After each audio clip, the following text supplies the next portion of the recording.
who's done a lot of music publishing.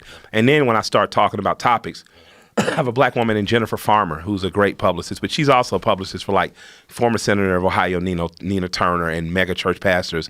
So she's helping me keep my image clean, but she doesn't want me getting on television talking about doing cocaine and smoking joints. And I don't do cocaine, but it's just like, if I go to Columbia, I do coke. And you could just see her face sink behind the screen. Oh my God.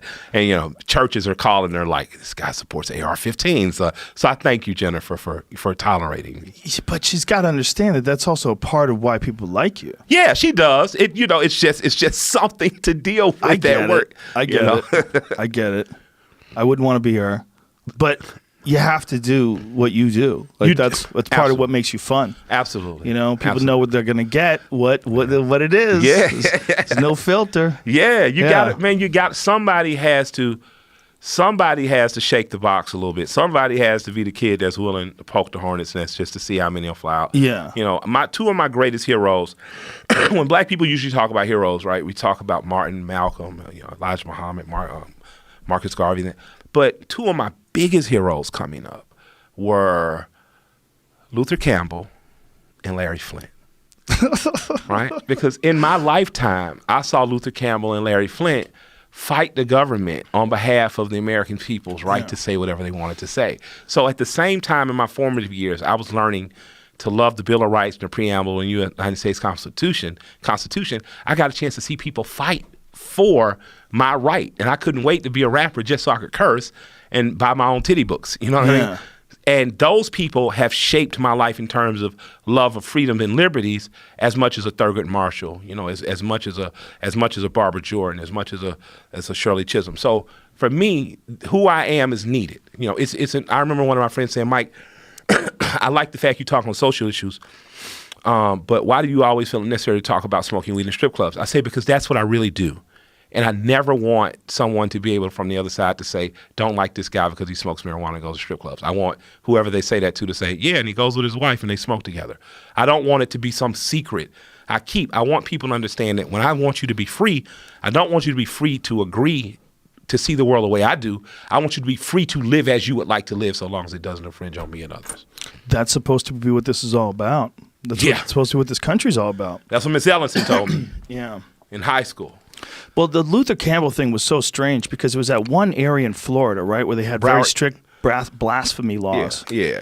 They've tried porn stars there before. Yeah. They tried some male porn star who was doing some really fucked up videos. They tried him down there for obscenity, and they had him locked up. They it's very conservative. Yeah. And they just decided that the 2 Live Crew was just too much. They were drawing a line in the sand. Yeah. Huge, but it's a crazy thing to do when something's very popular. Yeah, but they also make examples out of the popular. Yeah, I just found out what the monkey on a stick thing meant. What apparently monkeys in India are wild out, so farmers will kill one monkey and put his head on a stick so other monkeys know, hey, this is dangerous to do, right?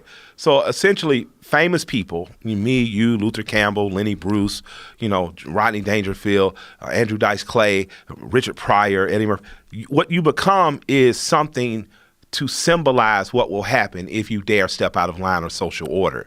So your head being on a stick is less about actually charging you for crimes and more about keeping the rest of the public in fear. It's a lynching. Yeah. And a lot of times we don't want to say that, but it really is. You know what I mean? So do you think they see something like 2 Live Crew come up? They never had a rap band and any kind of band like 2 Live Crew, right? And then they're worried what's next. So let's nip this shit in the bud. They'll snip it in the bud. Put the head in the stick. Put the head on the stick right there in the yard. And thank God Luke fought. I can remember channel 2 or 5, ABC or CBS, and they were getting off the plane in my town. I'm a kid watching this, 12, 13 years old. And the news reporters just went TMZ style, just put it in their face. And I can remember Brother Marquise just pulling up a Playboy magazine and titties being right there on the screen. I'm like, yes, because it's live TV. Yeah. And the reporter almost dropped the camera, trying to get it out. But that's what made me love the United States Constitution when in matters of freedom of speech, because I got a chance to see it fought for and exercised right there before me as I was learning about it. Isn't it interesting that really what we're concerned with too is visuals? We're not concerned with what people write down. We're concerned with what people say, but we're not like you could write that in a book and no one. Well, you could write his lyrics in a book, and no one would get mad at that book. Something about them singing it and people singing along to it. Yeah.